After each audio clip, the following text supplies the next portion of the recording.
साथ शुरुआत करेंगे। बड़ी खबर, बड़ी जानकारी, गाजियाबाद सूर्य हत्याकांड का मुख्य आरोपी असद मुठभेड़ में ढेर। बकरीद के दिन चाकू से गोदकर हत्या की गई थी। हत्याकांड के बाद से फरार था आरोपी असद। बता दें आपको, खोड़ा और इंद्रापुरम पुलिस ने संयुक्त कार्रवाई कर एनकाउंटर के दौरान एक सिपाही भी घायल हुआ है। बता दें आपको, डीसीपी धवल जायसवाल की टीम ने ये कार्रवाई की है। सूर्या का परिवार एनकाउंटर की मांग कर रहा था।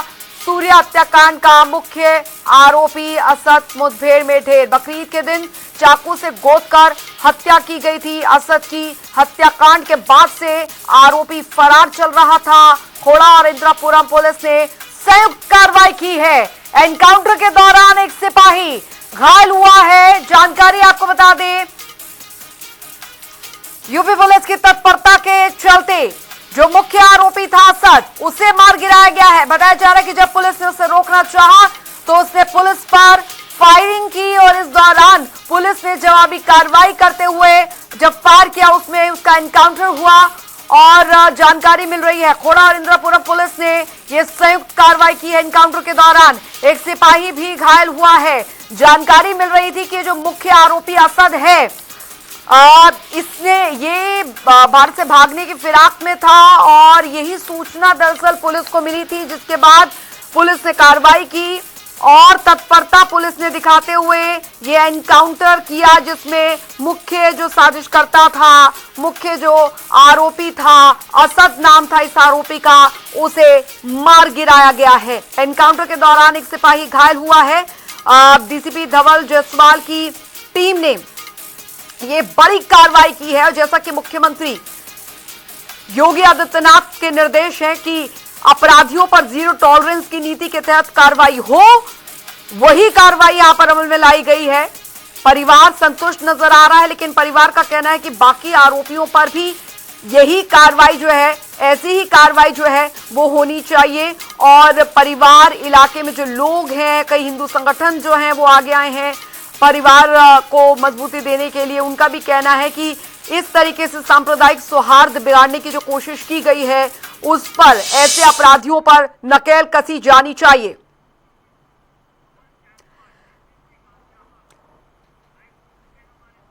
डीसीपी गाजियाबाद धवल जायसवाल जी हमारे साथ इस बीच जुड़ गए हैं। सर, स्वागत है आपका जनता टीवी पर। जी धन्यवाद। धवल जायसवाल जी, एक बड़ी कामयाबी पुलिस ने यहां पर हासिल की है। सूर्या हत्याकांड में बहुत ज्यादा मुश्किल थी, क्योंकि सामाजिक सौहार्द बिगाड़ने की, सांप्रदायिक सौहार्द बिगाड़ने की कोशिश जरूर यहां पर की गई थी, लेकिन यूपी पुलिस की तत्परता ने कहीं ना कहीं इस मामले में बहुत ही शानदार तरीके से इसमें काम किया है। सर, लेकिन इस पूरे इस हत्याकांड में किस तरीके से पुलिस द्वारा कार्रवाई की गई और ये जो मुख्य साजिशकर्ता था, मुख्य आरोपी था, उसका एनकाउंटर किया गया। सर देखिए, 28 तारीख को थाना खोड़ा क्षेत्र के अंतर्गत एक जघन्य घटना कारित की गई थी। असद नामक युवक के द्वारा एक सूर्या चौहान नाम का व्यक्ति था, जिसकी चाकू मार करके हत्या कर दी गई थी। इस संदर्भ में पुलिस को जब तहरीर मिली थी तो उसमें 5 आरोपियों को नामजद किया गया था, जिसमें से 3 आरोपियों की गिरफ्तारी पुलिस द्वारा तत्काल कर ली गई थी। और इसमें जो असद मुख्य आरोपी था वो वांछित चल रहा था। पुलिस टीम के द्वारा इस पे 50,000 रुपए पुरस्कार की घोषणा भी की गई थी। पुलिस टीम को यह सूचना प्राप्त हुई थी कि असद इस क्षेत्र में अपने कुछ साथियों से मिलने के लिए आने वाला है। इस सूचना के आधार पर पुलिस टीम ने वहां पे लगातार नाकेबंदी की थी और बैरियर लगाकर लगातार कंटिन्यूअस वो चेकिंग कर रहे थे। असद अपने एक साथी के साथ बाइक से आता हुआ दिखाई देता है। पुलिस टीम उसे रोकने का प्रयास करती है। वो पुलिस टीम को देख करके फायरिंग करता है और बैरियर तोड़ करके भागने का प्रयास करता है। पुलिस टीम के द्वारा दोबारा उसे चेतावनी दी जाती है, लेकिन फिर भी वो पुलिस टीम पे फायरिंग करता है। प्रत्युत्तर में आत्मरक्षार्थ पुलिस टीम के द्वारा फायरिंग की जाती है, जिसमें असद को गोली लगती है और तत्काल उसे इलाज हेतु नजदीकी हॉस्पिटल में भर्ती कराया जाता है, जहां इलाज के क्रम में उसकी मृत्यु हो जाती है। इसमें जिस वेपन से फायरिंग की गई थी उसको भी पुलिस के द्वारा बरामद कर लिया गया है। जो जिस बाइक से आया था उसको भी पुलिस के द्वारा बरामद किया गया है। इन सभी पक्षों की गंभीरता से जांच करके अग्रिम विधिक कार्रवाई पुलिस के द्वारा की जा रही है। जी, धवल जी, क्योंकि इस पूरे मामले में काफी कश्मकश ये बनी हुई थी कि इलाके में तनाव था, परिवार वाले, जो पीड़ित परिवार वाले हैं वो न्याय की मांग यहाँ पर कर रहे थे, लेकिन ये जो आरोपी असद है इसके पास से असला भी बरामद किया गया है, बताया जा रहा है पुलिस पर भी कार्रवाई की गई है। क्या ये आपराधिक प्रवृत्ति का था? इसके और भी जो आरोपी जिन्हें गिरफ्तार किया गया है ये क्या आपराधिक प्रवृत्ति के थे? इनसे पहले क्या इनका कोई ऐसा रिकॉर्ड भी रहा है?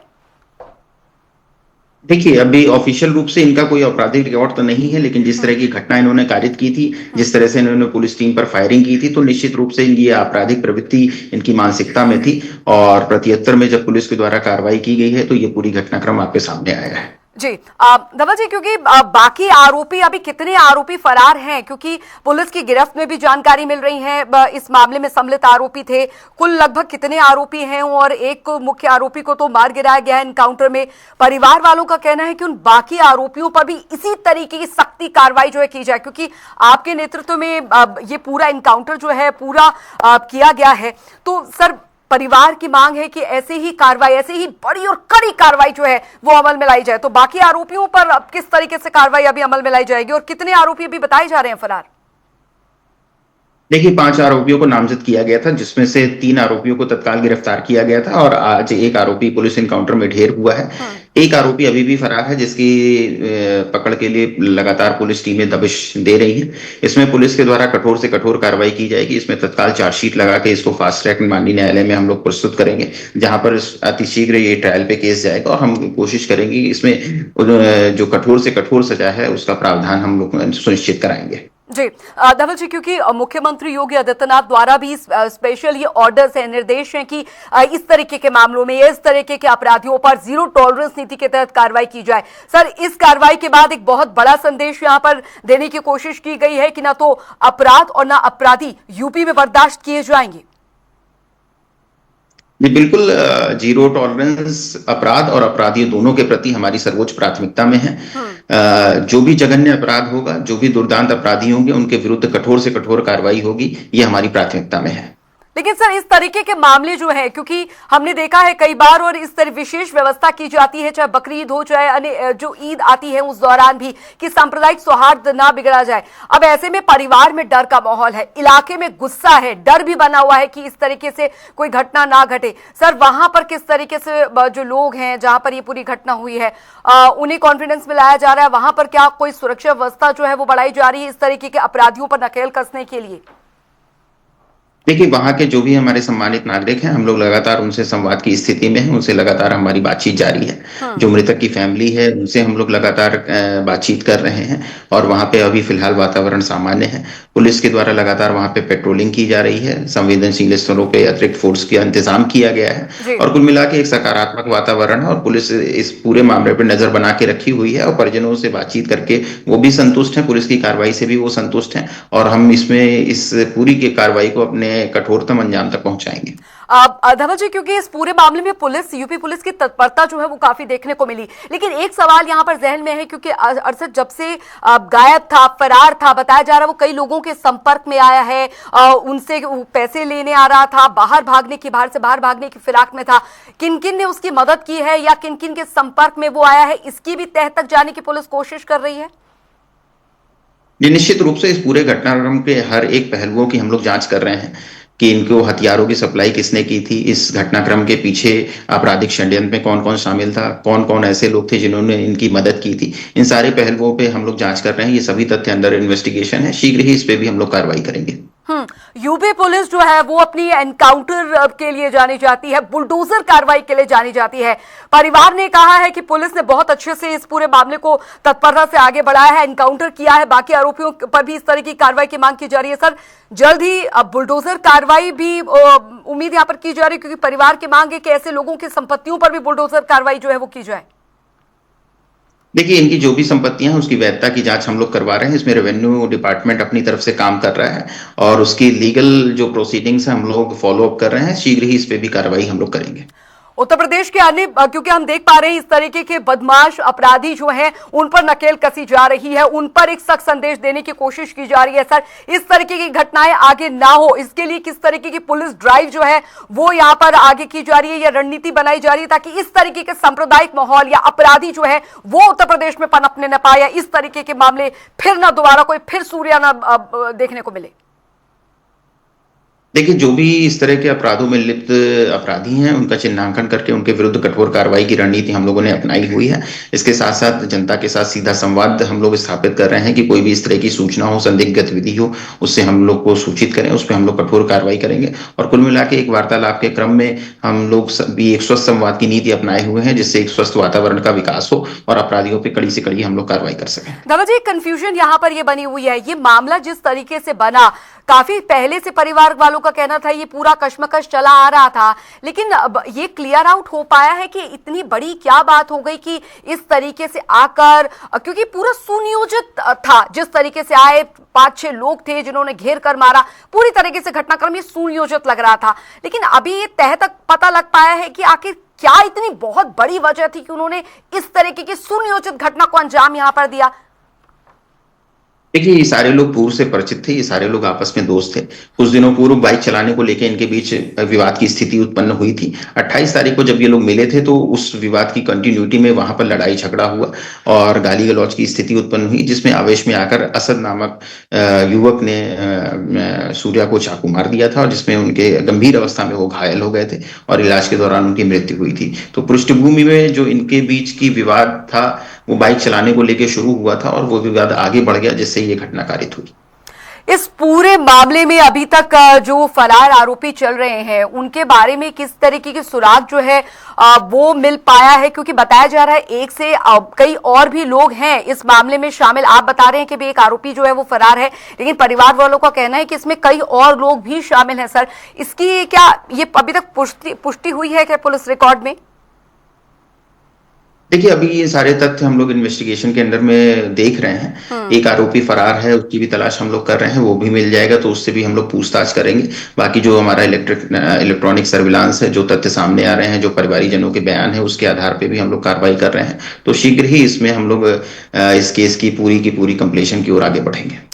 प्रदेश सरकार और खासकर माननीय मुख्यमंत्री योगी आदित्यनाथ द्वारा सर लगातार इस तरीके से निर्देश पुलिस को दिए जा रहे हैं, कानून व्यवस्था पर लोगों का, जनता का विश्वास बना रहे, एक ऐसा माहौल खड़ा करने की हमेशा कोशिश यहां पर रहती है। लेकिन इस तरीके के अपराधी जो हैं वो लगातार पनप रहे हैं या गिरोह पनप रहे हैं। सर, इसको लेकर किस तरीके से सख्ती जो है पुलिस द्वारा की जा रही है? क्योंकि अगर ये इस तरीके के अपराधी पनपते हैं तो जाहिर तौर पर समाज और सामाजिक जो सौहार्द है उस पर इसका सीधा असर पड़ता है, और ये मामला जो ताजा है वो भी देखने को मिला है। सर, इसको लेकर क्या आगे सख्ती जो है वो पुलिस द्वारा की जाएगी? देखिए, यूपी पुलिस के द्वारा लगातार अपराधियों के विरुद्ध कठोर कार्रवाई की जा रही है। लगातार उनकी जो अवैध संपत्तियां हैं उनको नष्ट किया जा रहा है, उनका जब्तीकरण किया जा रहा है और अलग अलग संदर्भों में गैंगस्टर, एचएस आदि की कार्रवाई भी लगातार की जा रही है। तो ये कार्रवाई आगे भी कंटिन्यू रहेगी। जैसे मैंने पहले कहा कि अपराध और अपराधियों के प्रति जीरो टॉलरेंस की नीति हमारी प्राथमिकता में है और जघन्य अपराधों के प्रति हम लोग कठोरतम कार्रवाई करेंगे। सर, एक आखिरी सवाल यहाँ पर जरूर पूछना चाहूंगी, क्योंकि इलाके में काफी डर का माहौल है। परिवार वाले अभी संतुष्ट जरूर नजर आ रहे हैं, लेकिन उनके मन में अभी भी डर है कि कहीं उनके परिवार को और हानि ना पहुंचाई जाए। उनके घर का चिराग जो है वो जरूर बुझ गया है, और ऐसे में आप क्या ये संदेश यहाँ पर देना चाहेंगे? अभी फिलहाल एक बतौर डीसीपी के रूप में आप क्या अभी सख्त संदेश है वो पुलिस विभाग की तरफ से देना चाहेंगे ऐसे अपराधियों को या ऐसे गुंडा गर्दियों को जो कि लगातार समाज में इस तरीके का डर, इस तरीके का खौफ फैलाने की कोशिश यहां पर करते हैं, ताकि यह सुनिश्चित हो जाए कि मुख्यमंत्री योगी आदित्यनाथ द्वारा दिए गए जो जीरो टॉलरेंस की नीति है वो पूरे उत्तर प्रदेश में जानी जाए? क्योंकि उत्तर प्रदेश जब से मुख्यमंत्री योगी आदित्यनाथ आए हैं उनके द्वारा ये ड्राइव लगातार पुलिस को दी जा रही है कि इस तरीके के अपराधियों को नहीं बख्शा जाए। तो अभी फिलहाल क्या संदेश आप देना चाहेंगे जनता टीवी की तरफ से? देखिए, जो भी जघन्य और दुर्दांत अपराधी हैं उनके विरुद्ध हम कठोरतम से कठोरतम कार्रवाई करेंगे, यही हम लोगों का प्राथमिकता में है। और बाकी जो फैमिली है उसके साथ हम लोग हर स्थिति में खड़े हैं, उनको सुरक्षा भी प्रदान की गई है, उनकी सारी बात जो मांगे हैं उसको भी माना गया है, उस पर बातचीत भी की गई है। तो कुल मिला के एक सकारात्मक वातावरण है वहां पे, वो सारे लोग हमारे कॉन्फिडेंस में हैं और अपराधियों के विरुद्ध हम लोग कठोरतम कार्रवाई कर रहे हैं। बहुत बहुत शुक्रिया। हमारे साथ धवल जायसवाल जी, डीसीपी गाजियाबाद, हमारे साथ जुड़े थे और उन्होंने ये पूरी चर्चा जो है वो हमारे साथ की है। बहुत बहुत शुक्रिया सर समय देने के लिए। जाहिर तौर पर इस मामले में यूपी पुलिस द्वारा बहुत बड़ी कार्रवाई जो है वो अमल में लाई गई है और ऐसे अपराधियों पर जिन्होंने इस तरीके की जघन्य अपराध किए हैं या सामाजिक सौहार्द बिगाड़ने की कोशिश की, उन्हें एक सख्त संदेश है कि उत्तर प्रदेश में योगी सरकार के अंडर इस तरीके के अपराधियों को ना तो बख्शा जाएगा ना छोड़ा जाएगा, और साथ ही साथ ये बुलडोजर कार्रवाई के जरिए सख्त संदेश है कि अपराधियों पर तो नकेल कसी ही जाएगी, साथ ही उनकी जो संपत्ति है उस पर भी पीला पंजा चलेगा। वक्त एक छोटे से ब्रेक का।